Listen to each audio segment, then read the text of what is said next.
Good morning, everyone. How are you today? So good to be with you on this here Monday morning. Let's see, make sure we got ourselves well connected. Hopefully so. Hopefully we don't have any streaming issues this morning.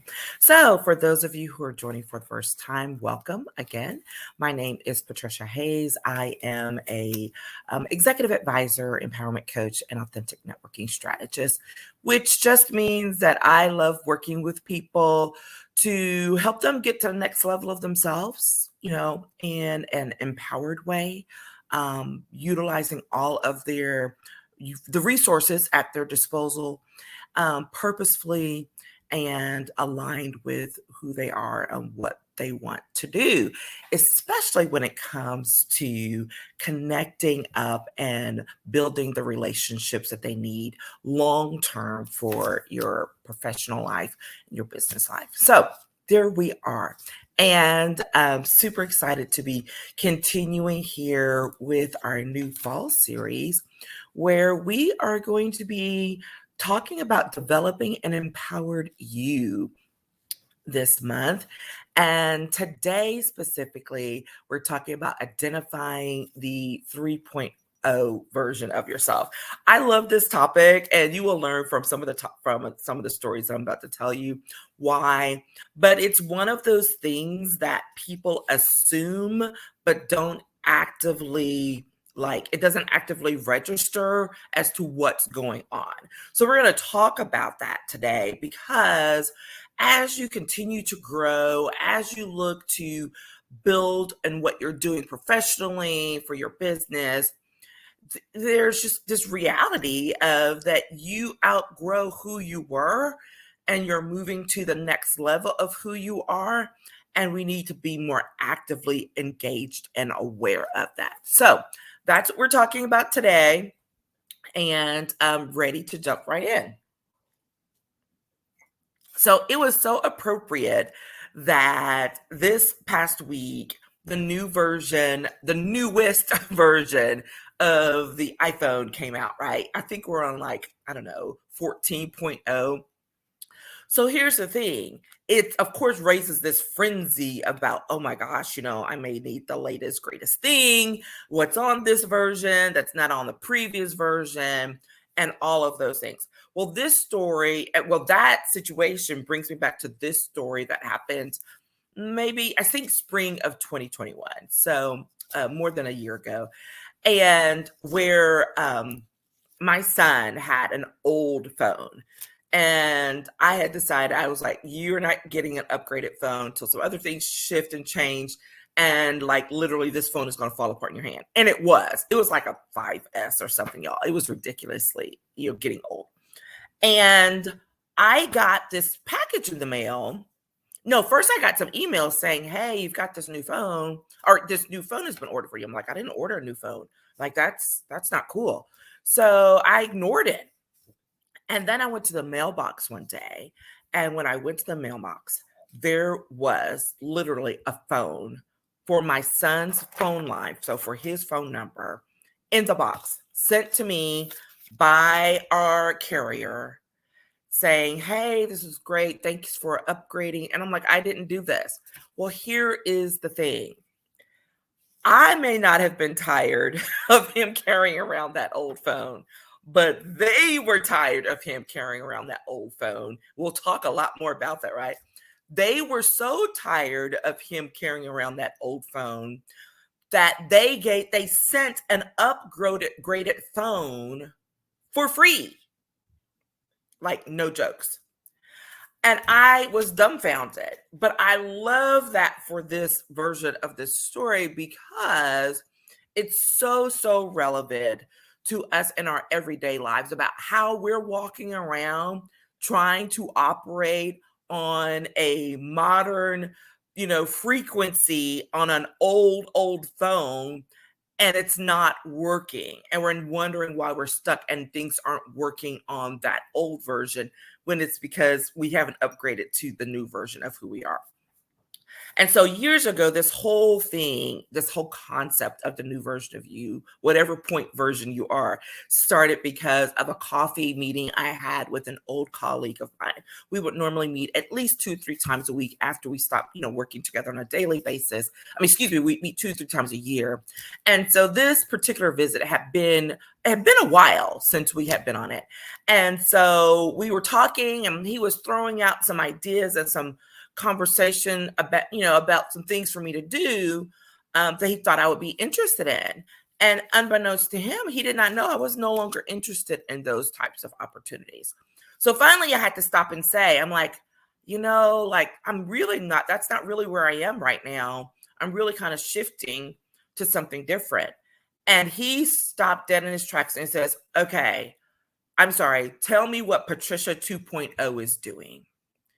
And that has stuck with me all of these years because it is so accurate about how we are growing to the next level.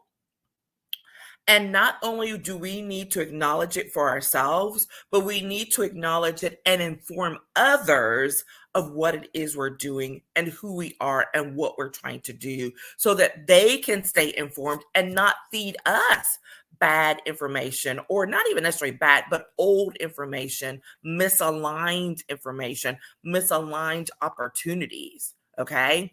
And it's so, so important. And I got to get my networking plug in because this is extremely important when we are nurturing our professional relationships, when we're staying in touch with our inner circle, with our circle in general, about making sure that they know who we are and where we are today. All right. And you can only do that if you are staying in touch, if you're being consistent about your touches and about reaching out. So, I got to slip in my networking plug for the day. So that's why it's so important. So today, as we move along, here's the thing. The next level of you, the next level of growth, the next level goals require growth. And it's the only way to get there. And that's something that's really tough sometimes. And we'll talk about some reasons why that people have a struggle with. But if you really want to achieve your next level goals, whatever they are, you have to prepare yourself for growth. So when you are identifying you 3.0, 4.0, whatever version, I think I'm on 5 or 6 myself. But when you are identifying that next level of you, here are a few things that are super important to the process. First of all, you have to be ready to be uncomfortable. And this is not one of those hokey or it's not one of those woo-woo things. And it's also not like this, super hard strategy. It's just a fact of life. You must be ready to be uncomfortable. You have to be willing to accept the challenges that lie ahead and to challenge your pre-existing norms, your pre-existing thought patterns and concepts about how you approach life, how you approach your business, all of those things. And it's really important because as you shift, as you grow, it's not neat in a package, right? Anyone who's being honest with you will tell you that growth is uncomfortable, it's messy, and sometimes it's even painful. It's just the reality of it, okay? So you have to be willing to be in that space and to not fight it so hard. It's so funny how that as we're on our path to growth and as we're achieving those next level things, we also will fight ourselves, making it so much more, exhausting and so much more painful.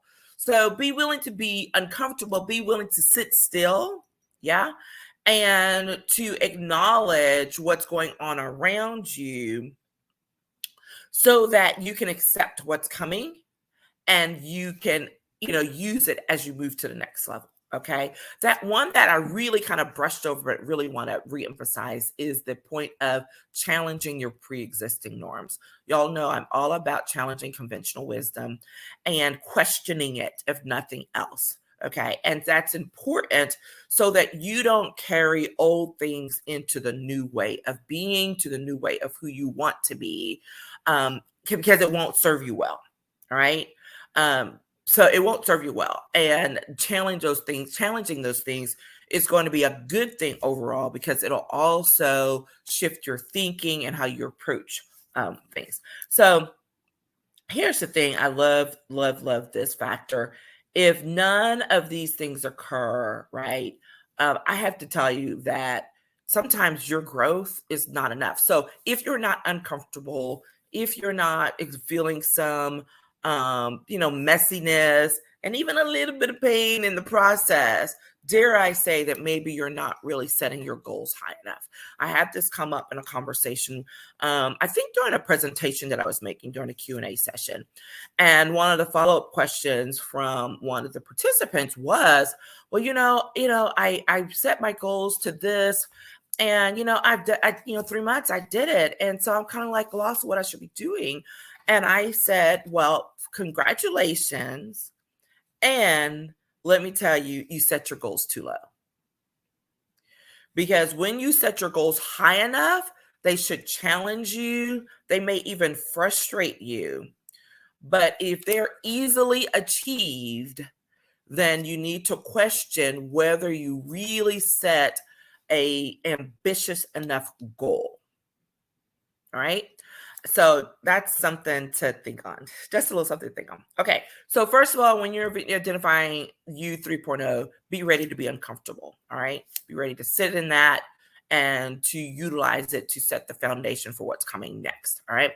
The second thing is you have got to engage in honest self-reflection. It is absolutely crucial to the process. And you've been hearing me talk about reflection and self-reflection for a lot the last few months. And that's because, the more I grow, the more I go through, and all of the coaching experiences that I brought through to you for myself that I've engaged in recent times, that reflection piece is so crucial. We have to slow down long enough to think about what is actually going on around us. Like, what are we actually engaging in? And a lot of times people are too scared to slow down. And you're like, what do you mean? Because they're like, oh gosh, I'm going to miss out, right? We all have that fear of missing out, that FOMO thing that happens. And guess what? You're not going to miss out on what's going on there. You're going to miss out on what's going on in you. Oh my goodness. How powerful is that, right? Do you really want to miss out on what's going on inside you? And the answer should be no. Okay. And so make sure that you're taking that reflection time. Because if you are not willing to acknowledge where you've been, then you're headed to nowhere. Like, you won't be able to set direction to a good new place. Now, here's the thing. Here's the caveat. I'm not saying live in and wallow in what happened before. We do that. I've been guilty of it, right? There are things in our lives, especially, where we have to acknowledge what it is and move past it and move on. But you're going back and you're looking at it not to have a pity party or to beat yourself up, but rather to recognize what are the foundational growth things that you needed to learn from that, because that is going to be very important for you moving forward and deciding what things you do engage in versus those things that you do not. Okay.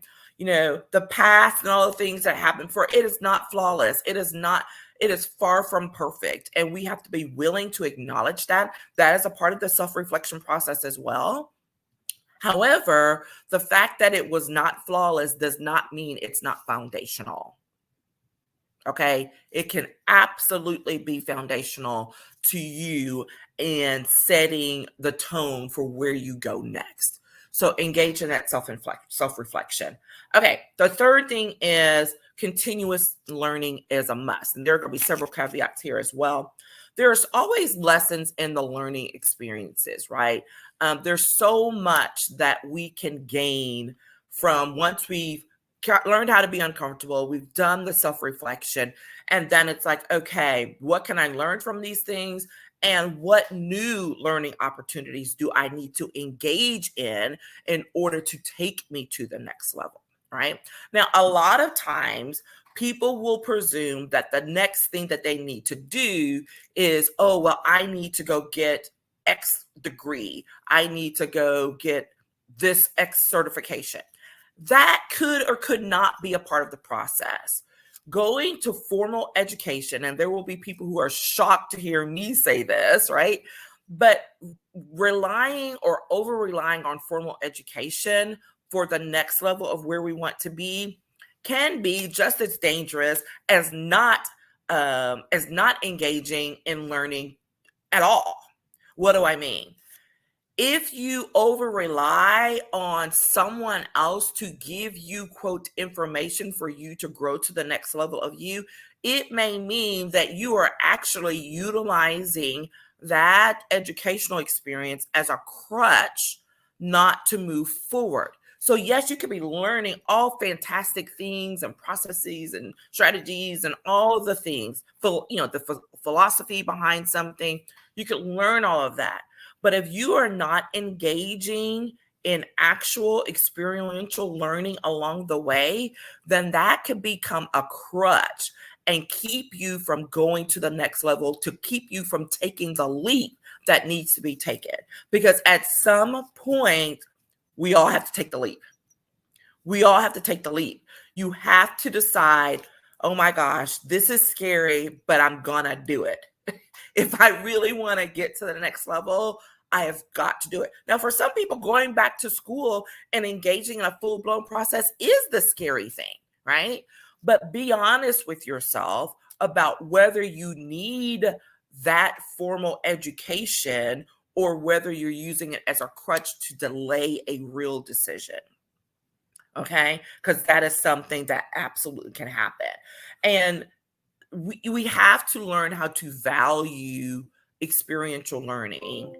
And I love saying that because sometimes, and everyone knows I love to read, right? I have collections of books. I've been a huge reader my whole life. I love going and reading all the how-tos and the what fors and the biographies to explore how people became successful, all of that.